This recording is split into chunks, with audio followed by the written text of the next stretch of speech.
রীতিমতো পূর্ব ঘোষণা দিয়ে পোস্টারিং করে প্রধানমন্ত্রী শেখ হাসিনা ভাষণ দিয়েছেন যুক্তরাজ্যের একটা সভায়। লন্ডনে এটা হয়েছে। আমরা এটা নিয়ে আগে কথা বলেছিলাম এবং সেই ভাষণে কি হয়েছে সেটা নিয়ে কথা বলবো। এবং শুধু সেটা না, একই ধরনের চেষ্টা প্রধানমন্ত্রী, তথাকথিত প্রধানমন্ত্রী আবার চালিয়ে যাচ্ছেন, সেটারও একটা পোস্টার ফেসবুকে ছড়িয়ে পড়েছে এবং সেটাও নিশ্চয়ই তারা করবেন। এটাকে সরকারের কিভাবে ডিল করা উচিত বা সরকার ঠিকঠাক মতো ডিল করতে পারছে কিনা সেটা নিয়ে কথা বলবো।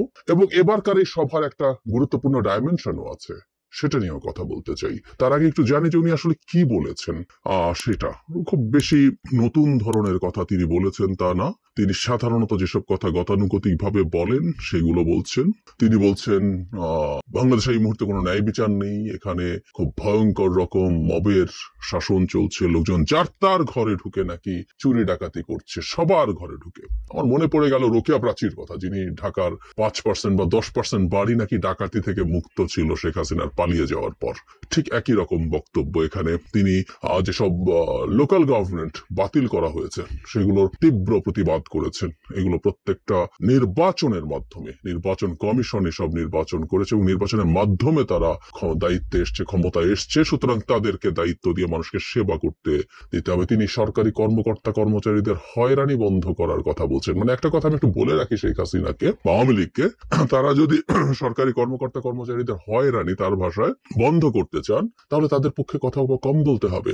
এই প্রজাতন্ত্রের কর্মচারীরা যারা আসলে শেখ হাসিনার কর্মচারীতে পরিণত হয়েছিল, তারা কি করেছে এটা আমরা জানি। আজকের বাংলাদেশে আমরা বিভক্তি বাড়াতে চাই না, তাই অত্যন্ত ভয়ঙ্কর গর্হিত অপরাধী ছাড়া বাকিদেরকে নিয়ে কাজ করার চিন্তা করা হচ্ছে। কিন্তু তিনি তাদেরকে নাকি হয়রানি করা হচ্ছে। সত্যিকার অর্থে সরকার সেই তুলনায়, আমাদের অনেকেরই অসন্তোষ আছে, সেই তুলনায় সরকার আসলে এদের বিরুদ্ধে তেমন কিছুই করেনি। এটা নিয়ে যৌক্তিক ক্ষোভ অনেকেরই আছে। আওয়ামী লীগের সবাইকে মুক্তি দিতে হবে এবং সবার মামলা প্রত্যাহার করতে হবে। আমরা জাস্ট শুনে রাখি তিনি এসব অভিযোগ করছেন। তারপর তিনি একটা খুব গুরুত্বপূর্ণ প্রশ্ন তুলছেন যে অভ্যুত্থানে যারা জড়িত ছিলেন তারা প্রত্যেকে ক্রিমিনাল, এবং উনি এনেছেন দায় মুক্তি কথাটাকে নিয়ে, যে তারা দায় মুক্তি দিচ্ছে কারণ তারা জানে তারা ক্রাইম করেছে। এবং দারুণ কৌতুক উনি করেন, যেমন আবু সাইদের নাম নিয়েছেন, মুগ্ধর নাম নিয়েছেন, নিয়ে বলেছেন সবার হত্যাকাণ্ডের সাথে মাস্টার মাইন্ড ডক্টর ইউনূস জড়িত। এই শব্দটা ইদানিং আমরা খুব শুনি, শেখ হাসিনাও ব্যবহার করছেন, তিনি তাকে দায়ী করছেন। উনি শক্তি প্রয়োগ করতে চাননি, করলে অনেক বেশি মানুষ হতাহত হতে পারত, সেই কারণে তিনি চলে গেছেন এবং পুলিশকে পরিকল্পিতভাবে হত্যা করা হচ্ছে এবং পুলিশকে মিথ্যা অপবাদ দিচ্ছেন। যদিও আমাদের এখনকার পুলিশের দায়িত্বপ্রাপ্তরা তাদের অতীত আচরণের জন্য, ভুলের জন্য ক্ষমা চাইছেন। এই ডিএমপি কমিশনারও ক্ষমা চেয়েছেন, আমরা সেটা দেখেছি। এটা রাইটলি উনি করেছেন। গণভবনে লুটপাটের কথা এনেছেন, উনি চলে গেছেন এবং সংসদ ভবনের এবং এমপি হোস্টেলে লুটপাট হয়েছে বলে তিনি বলছেন এবং গণভবনে হয়েছেন। এবং একটা খুবই অদ্ভুত জিনিস আগে উনি বলেছেন, আবারও বলেছেন, ডক্টর ইউনূস যে গণভবনে গেল সেটার দিকে ইন্ডিকেট করে উনি বলছেন তিনি এবার বাকি লুট করতে গেছেন। এবং খুব মজার ব্যাপার, ওখানে উপস্থিত লোকজন এটা হাততালি দিচ্ছে, সেইম বলছে। মানে ডক্টর ইউনূস গণভবনে লুট করতে যাচ্ছে, এই কথা শেখ হাসিনার মতো মানুষ বলতে পারেন, অবশ্য উল্টো শেখ হাসিনার মতো মানুষই বলতে পারেন, এবং তার আশপাশের লোকজন সেটাকে দারুণ এনজয় করেন, হাততালি দেন। বাংলাদেশে নাকি ভীষণ লুটপাট হচ্ছে, শেয়ার বাজারে টাকা পাচার হয়েছে, ব্যাংকের টাকা পাচার হচ্ছে। আমরা একটু শুনে রাখি, মানে শেখ হাসিনার বিরুদ্ধে আমরা যা যা কথা বলতাম ঠিক সেগুলো উনি ফিরিয়ে দিচ্ছেন। গণহত্যার অভিযোগ করছেন সরকারকে, টাকা পাচারের অভিযোগ করছেন, অর্থনীতিকে ধ্বংস করার অভিযোগ করছেন।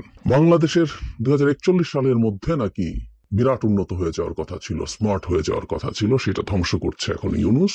এবং তিনটা গ্রুপকে, ইউনূসকে উনি ইন্ডিকেট করছেন বারবার, এবং এবার দেখলাম উনি ডক্টর ইউনূসের সাথে স্বৈরাচারী এবং ফ্যাসিস্ট শব্দটা বারবার ব্যবহার করছেন। মানে শেখ হাসিনাকে যতবার ফ্যাসিস্ট বলছেন, ডক্টর ইউনূসকে তিনি ঠিক সেটা ফিরিয়ে দেওয়ার চেষ্টা করেন। আগে যখন আমরা তাকে গণহত্যাকারী কেউ বলেছি, উনি গণহত্যা আসলে না, এটা একটু টেকনিক্যাল ব্যাপার আছে, ওই সময় ক্রাইম এগেইনস্ট হিউম্যানিটি হয়েছে, যাই হোক। তো উনি সেটা ফেরত দিচ্ছেন এবং তিনি মাস্টার মাইন্ড, সমন্বয়ক, উপদেষ্টা সবাইকে আবার হুমকি দিয়েছেন। ওনার খুব দুঃখ, উনি নাকি সবার গরিবের পেটে ভাত দিয়েছেন, দেশের উন্নয়ন করেছেন। এটাই কি তার অপরাধ? অপরাধের প্রশ্ন এসছে কারণ তাকে আন্তর্জাতিক অপরাধ আদালতে বিচার করা হচ্ছে, এই অপরাধে কিনা? না, শেখ হাসিনা, আপনাকে বিচার করা হচ্ছে মানবতা বিরোধী অপরাধের জন্য। আপনি ক্রাইম এগেইনস্ট হিউম্যানিটি করেছেন, যে অপরাধটা সাধারণ ফৌজদারি অপরাধ না। এটা বাংলাদেশ তো বটেই, সারা পৃথিবীর বহু জায়গায়, বিশেষ করে ইন্টারন্যাশনাল ক্রাইম ট্রাইব্যুনালেও আপনার বিচার করা যাবে। আপনি আপনার দেশের মানুষকে খুন করেছেন, গুম করেছেন, কাস্টোডিয়াল টর্চার করেছেন ক্ষমতায় থাকার জন্য, কিন্তু এগুলো মানবতা বিরোধী অপরাধ বলে সেটা করা যায়। এবং সংবিধান দেখাচ্ছেন আবার যারা হত্যা এবং কু করে ক্ষমতায় এসছে। আমরা জানি সংবিধানের একটা অনুচ্ছেদ নিয়ে অনেক আলাপ হয়েছে, সেই অনুচ্ছেদ অনুযায়ী আপনি মানুষজনকে এই ধরনের সংবিধান স্থগিত, বাতিল ইত্যাদি ইত্যাদি করলে মৃত্যুদণ্ড পর্যন্ত দিতে পারেন, সেই জুজুর ভয় দেখাচ্ছেন। শেখ হাসিনার জন্য একটা ছোট্ট তথ্য দিয়ে রাখি, পঞ্চদশ সংশোধনী যে চ্যালেঞ্জ হয়েছিল সেটা রায় হতে যাচ্ছে 17 তারিখ, এবং এটা মোটামুটি নিশ্চিত। এটা আমরা আইন বিচার ব্যবস্থার উপর হস্তক্ষেপের প্রশ্ন না, ওই সংশোধনীতে এত বাজে ছিল, এত রকম ভায়োলেশন আছে ওটা বাতিল হবে। ওটা বাতিল হলে এই ধারাটাও চলে যাবে, সুতরাং আমরা বেঁচে যাব। তবে হ্যাঁ, এই কথা আগেও বলেছি, এখনো বলছি, শেখ হাসিনা ফিরে আসলে এইটা আমরা এই অনুচ্ছেদ যাক বা নতুন সংবিধান লিখি, সেই সংবিধানে অভ্যুত্থানকারীদেরকে জাতি সূর্য সন্তান বলে তাদেরকে ভবিষ্যতের সব অপরাধ থেকে মুক্তি দিয়ে লাভ নেই। শেখ হাসিনা সবাইকে আসলেই দেখে নেবেন, তারপর খুনিদের বিচার তিনি করবেন। এই যারা আন্দোলনে ছিলেন, অভ্যুত্থানে ছিলেন, সবার বিচার করবেন, যেমন যুদ্ধাপরাধের বিচার তিনি করেছেন ইত্যাদি ইত্যাদি। সেখানে একটা প্রশ্ন, তার যে এখানে যে আন্তর্জাতিক অপরাধ আদালতে যে চিফ প্রসিকিউটর আছেন, নাম বলেননি, কিন্তু জনাব তাজুলকে ইন্ডিকেট করে তিনি বলছেন যে যিনি ওই সময় তাদের ডিফেন্সের মেইন লয়ার ছিল যুদ্ধাপরাধীদের, তাকে এখানে দেওয়া হয়েছে কেন, এই প্রশ্নটা তুলেছেন। কেউ কেউ তখন আগেও ভাবছিলেন যে তার নিয়োগের ক্ষেত্রে এই প্রশ্নটা করার চেষ্টা করা হতে পারে। এবং বিজয়ের মাস, বিজয় আসবেই, এবং ফ্যাসিস্ট ইউনূস আবার বলছেন তার চেলাচামুন্ডা যেভাবে সন্ত্রাসী বাহিনী দেশ ধ্বংস করেছে, সেই বিজয়ের সময় তাদের সবাইকে বিচারের আওতায় আনবেন। আচ্ছা, এটা শেষ না, ইনফ্যাক্ট এটা এখন সিস্টেম্যাটিক বিষয়ে পরিণত হচ্ছে, যেটা সবচেয়ে জরুরি কথা। আমার সামনে আরেকটা পোস্টার আসলো, ফেসবুক সূত্রে দেখেছি, আগেরটাও ফেসবুকে এসছে, সেটা হলো ডিসেম্বর 14 শনিবার। এটা আবার একটা হোটেলে, এটা আমেরিকাতে হবে, সেন্ট্রাল ফ্লোরিডা মহানগর আওয়ামী লীগ। এখানে প্রধান অতিথির বক্তব্য রাখবেন ভার্চুয়ালি জননেত্রী দেশরত্ন শেখ হাসিনা, এবং এখানে লিখেছেন গণপ্রজাতন্ত্রী বাংলাদেশ সরকারের মাননীয় প্রধানমন্ত্রী। আবার হতে যাচ্ছে, এই প্রসঙ্গে আসবো, কিন্তু একটা খুব গুরুত্বপূর্ণ দিক আছে লন্ডনের এই সভার, সেটা বলেছিলাম শুরুর দিকে, সেটা এবার একটু বলি। প্রথম আলোর হেডলাইন, লন্ডনে শেখ হাসিনার ভার্চুয়াল সমাবেশে সাবেক মন্ত্রী, প্রতিমন্ত্রী, সংসদ সদস্যরা।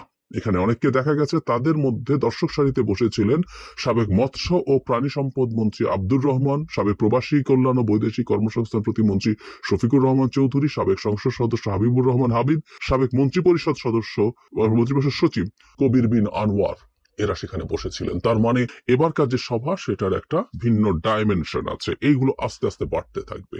সেটাও একটা আমাদের ভবিষ্যতের জন্য একটা নতুন প্রশ্ন তৈরি করবে, আর যদি চেষ্টাই না করে থাকেন সেটাও ভুল হয়েছে।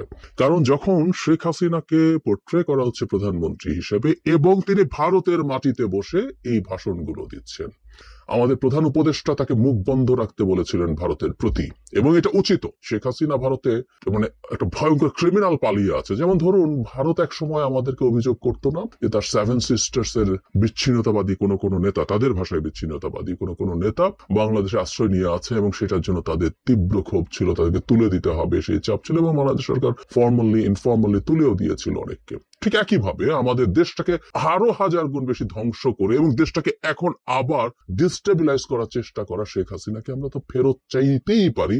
সেটা দূরে থাকুক, তিনি বসে প্রকাশ্যে লুকিয়েও না, প্রকাশ্যে উনি এখন বাংলাদেশকে ডিস্টেবিলাইজ করার চেষ্টা করছেন। গর্হিত অপরাধ, ভারত এটা উস্কে দিচ্ছে। আমি গত ভিডিওতে বলেছিলাম লন্ডনের সমাবেশটার আগে যে এটা মোদি প্রেসক্রাইব করছে করার জন্য, এবং ভারত কি কি উনি বলবেন না বলবেন সেগুলো ঠিক করে দিচ্ছে, কোনো সন্দেহ নেই। আগে যেমন দিত, এটা এই সরকারকে বৃদ্ধাঙ্গুলি দেখানোর চেষ্টা, কারণ সরকার প্রধান স্বয়ং বলেছিলেন এটা করা যাবে না। জনগণেরও ইনক্রিজিংলি এটার বিরুদ্ধে অপোজিশন আছে। একটা সময় চুরির মতো দেখাচ্ছিল, মানে আমি এই চেঞ্জটা দেখার কথা বলছি, এবং সামনে কি আসতে পারে সেই আলাপও করতে পারি আমরা।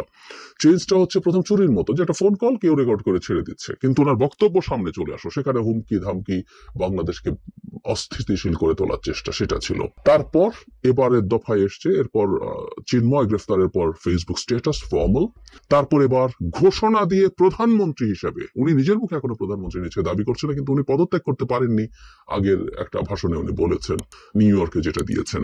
এটা আসবে বারবার এবং পোস্টারে লেখা, তার মানে আমাদের সামনে প্রধানমন্ত্রী শেখ হাসিনাকে এবার আনা হবে এবং ফর্মালি উনি ফেসবুক স্ট্যাটাস দিচ্ছেন, ওনার বক্তব্য ঘোষণা দিয়ে বক্তব্য প্রচার করছেন, মানে উনি পলিটিক্যালি এনগেজড হয়ে গেছেন, ইনভলভড হয়ে গেছেন।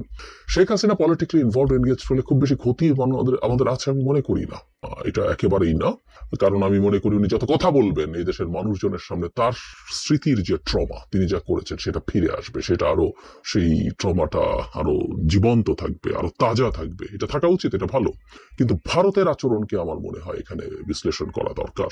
ভারত তার যে অ্যাটিটিউড, সেটা মানে বাংলাদেশের প্রতি অত্যন্ত নেগেটিভ যে অ্যাটিটিউড, সেটা ধরে রাখছে, সেটা কন্টিনিউ করছে। এটা তাৎপর্যটা মূলত ওই জায়গায়, ওইভাবে দেখতে হবে। এবং ভারতের উপরে সরকারের আসলে প্রকাশ্য এবং ডিপ্লোম্যাটিক চ্যানেলে তীব্র চাপ তৈরি করতে হবে শেখ হাসিনা ভারতে বসে যেন এই ধরনের কোনো কিছু করতে না পারেন।